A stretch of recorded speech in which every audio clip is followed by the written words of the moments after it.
Hi. അപ്പോൾ ഞാനൊരു ഫങ്ഷനൊക്കെ കഴിഞ്ഞിങ്ങനെ ഇരിക്കുകയായിരുന്നു. അപ്പോഴാണ് ഒരു ന്യൂസ് ശ്രദ്ധയിൽപ്പെട്ടത്. ഒന്നുമില്ല, ഒരു ആപ്പുമായി ബന്ധപ്പെട്ട ഒരു ന്യൂസാണ്. നമുക്കറിയാം, ഈ ആപ്പ് പല കെണിയിൽ നമ്മൾ പെടുത്താറുണ്ട്. പല ആപ്പുകളും, പല ഗെയിമിംഗ് ആപ്പുകളും ആളുകളെ ട്രാപ്പ് ചെയ്തിട്ടും ആളുകളെ ആത്മഹത്യയിൽ വരെ കൊണ്ടെത്തിക്കുന്ന ഒരു കാലത്താണ് നമ്മൾ ജീവിക്കുന്നതെന്ന് അറിയാം. വർഷങ്ങളായി ഈ സംഭവങ്ങൾ ഇങ്ങനെ നടന്നുകൊണ്ടിരിക്കുന്നിട്ടും ആളുകൾ ഇതിലേക്ക് വീഴുന്നുമുണ്ട്. അപ്പോൾ ഇപ്പോൾ ഒരു ആപ്പിനെ കുറിച്ചാണ് പറയുന്നത്. വിൻഗോ ആപ്പ് എന്നാണ് ആ ആപ്പിൻ്റെ പേര്. നിങ്ങളെ മൊബൈലിലെങ്ങാനും വിൻഗോ ആപ്പ് ഉണ്ടെങ്കിൽ എത്രയും പെട്ടെന്ന് ഡിലീറ്റ് ചെയ്യണമെന്നാണ് പറയുന്നത്. നിങ്ങളെ മൊത്തത്തിൽ ട്രാപ്പ് ചെയ്യാനുള്ള പരിപാടികൾ അതിൽ നടക്കുന്നുണ്ടെന്നാണ് പറയുന്നത്. ഒരു SMS തട്ടിപ്പ്, ഒരു റാക്കറ്റ് തന്നെ ഇതിന് മുന്നിലുണ്ട് എന്നാണ് പറയുന്നത്. അപ്പോൾ ഇത് കണ്ടെത്തിയതിനെ തുടർന്ന് ആ വിൻഗോ ആപ്പ് ഇപ്പോൾ കേന്ദ്ര സർക്കാർ നിരോധിച്ചിട്ടുണ്ട്. അതിൽ നിന്നും ബ്ലോക്ക് ചെയ്തിട്ടും ഉണ്ടെന്ന് പറയുന്നുണ്ട്. എന്തായാലും നിങ്ങൾ ആ വിൻഗോ ആപ്പ് നിങ്ങളുടെ മൊബൈലിലുണ്ടെങ്കിൽ നിങ്ങൾ എത്രയും പെട്ടെന്ന് അത് ഡിലീറ്റ് ചെയ്യുന്നതായിരിക്കും നല്ലത്. വലിയൊരു റാക്കറ്റ് തന്നെ അതിന് പിന്നിൽ പരിപാടികൾ നടത്തുന്നു എന്നാണ് ഇവർ കണ്ടെത്തിയിരിക്കുന്നത്. ആളുകളെ കൊണ്ട് ആ ആപ്പ് ഡൗൺലോഡ് ചെയ്യിപ്പിച്ച് അതിനുശേഷം അവരുടെ ഡാറ്റയും മറ്റും കൈക്കലാക്കി അത് ദുരുപയോഗം ചെയ്ത് പണം തട്ടലും പരിപാടികളൊക്കെയാണ്. ഇത് പണം തട്ടൽ മാത്രമല്ല, ഇവർ ഈ ഡാറ്റയെല്ലാം കളക്ട് ചെയ്ത് ആ ഫോണിൽ നിങ്ങൾ ഗാലറിയും കോണ്ടാക്റ്റുകളും എന്തിന് നിങ്ങൾ പോകുന്ന ലൊക്കേഷൻ വരെ അവർ ട്രേസ് ചെയ്യുന്നുണ്ടെന്നാണ് പറയുന്നത്, ആ ആപ്പ് ഉപയോഗിക്കുന്നവരെ. എന്നിട്ടാണ് അവർ ട്രാപ്പിലാക്കുന്നത് എന്നാണ് പറയുന്നത്. 1.53 ലക്ഷം ആളുകളെ അവർ വലയിലാക്കിയിട്ടുണ്ട് എന്നാണ് ഇപ്പോൾ കണക്കുകൾ പുറത്തു വരുന്നത്.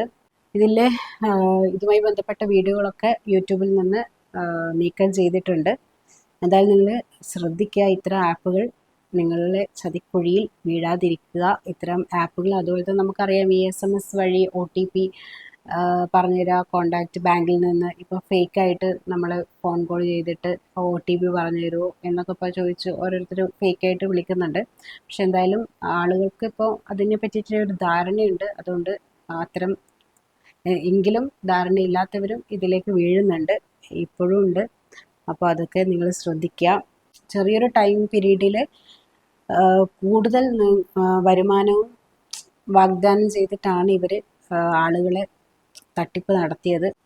ഇത്രയും പൈസ നിങ്ങൾക്ക് കരസ്ഥമാക്കാം എന്നുള്ള തരത്തിലൊക്കെ ഉള്ള മെസ്സേജുകളും കോളുകളൊക്കെയാണ് ഇവർ നടത്തിക്കൊണ്ടിരുന്നത്. അപ്പോൾ പെട്ടെന്ന് നമ്മൾ ഇത്ര പൈസ കിട്ടും എന്നൊക്കെ പറയുമ്പോഴത്തേക്ക് നമ്മളും അതിലേക്ക് വീഴും.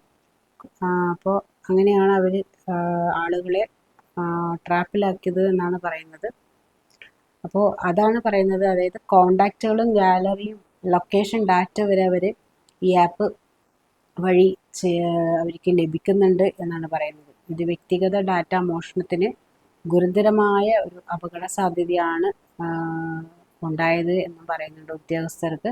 കസ്റ്റമർ കെയർ നമ്പറുകൾ വ്യാജമാണെന്നും അവർ കണ്ടെത്തിയിട്ടുണ്ട്. പണം നഷ്ടപ്പെട്ടു കഴിഞ്ഞാൽ അത് പ്രവർത്തനരഹിതമാകുന്ന തരത്തിലാണ് ഇത് കൊണ്ടുപോയത്. അങ്ങനെയാണ് ഈ ആപ്പ് പിന്നീട് ആളുകളുടെ പരാതിയെ തുടർന്നാണ് പിന്നീട് ഈ ആപ്പിനെ കുറിച്ച് അന്വേഷണം വന്നത്. അങ്ങനെയാണ് ഇപ്പോൾ ഇങ്ങനെയൊരു തട്ടിപ്പ് സംഘം ഇതിൽ പ്രവർത്തിക്കുന്നുണ്ട് എന്നുള്ളൊരു ഇത് വന്നത്.